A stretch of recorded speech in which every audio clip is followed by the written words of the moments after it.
പ്രിയ സഹോദരങ്ങളെ, അമൃത് ഭാരത് എക്സ്പ്രസ്സിൽ കാണുന്ന ദൃശ്യങ്ങളാണ് ഞാനിപ്പോൾ നിങ്ങളുടെ മുമ്പിൽ കാണിച്ചുകൊണ്ടിരിക്കുന്നത്. കാരണം ഭക്ഷണം കഴിച്ചതിന് ശേഷം വലിച്ചെറിഞ്ഞ് കളയേണ്ട ഡിസ്പോസിബിൾ പ്ലേറ്റുകൾ രണ്ടാമത് കഴുകി വൃത്തിയാക്കിക്കൊണ്ട് മറ്റുള്ളവർക്ക് കൊടുക്കുന്നതിന് വേണ്ടിയിട്ട് കഴുകി വൃത്തിയാക്കുന്ന ഒരു രംഗമാണ് ഈ വീഡിയോയിലൂടെ പകർത്തിയിരിക്കുന്നത്. പ്രിയ സഹോദരങ്ങളെ, ട്രെയിനിൽ കയറിയാൽ ഒരു കാരണവശാലും ഒരു മിഠായി പോലും വാങ്ങിച്ച് കഴിക്കരുത് എന്ന് ഞാൻ ഹൃദയത്തിൻ്റെ ഭാഷയിൽ നിങ്ങളോട് റിക്വസ്റ്റ് ചെയ്യുകയാണ്. പ്രിയ സഹോദരങ്ങളെ, പഴവും ബ്രെഡും ഒരു കുപ്പി മിനറൽ വാട്ടർ മാത്രമേ നിങ്ങൾ കരുതാൻ പാടുള്ളൂ.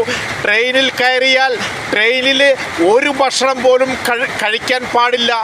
ഈ ഒരു വീഡിയോ ഇടുന്നതിൻ്റെ പേരിൽ ട്രെയിൻ അധികൃതർ ഏത് തരത്തിലുള്ള കേസ് എടുത്താലും ഞാനതിനെ നേരിടാൻ തയ്യാറാണെന്ന് ഒരിക്കൽ കൂടി അഭ്യർത്ഥിച്ചുകൊണ്ട് പ്രിയ സഹോദരങ്ങളെ, ഈ വീഡിയോ കാണുന്ന നിങ്ങൾ പരമാവധി ലൈക്കും ഷെയറും കമൻറ്റും ഫോളോ ചെയ്യണമെന്ന് വിനീതനെ അഭ്യർത്ഥിക്കുന്നു. നന്ദി, നമസ്കാരം.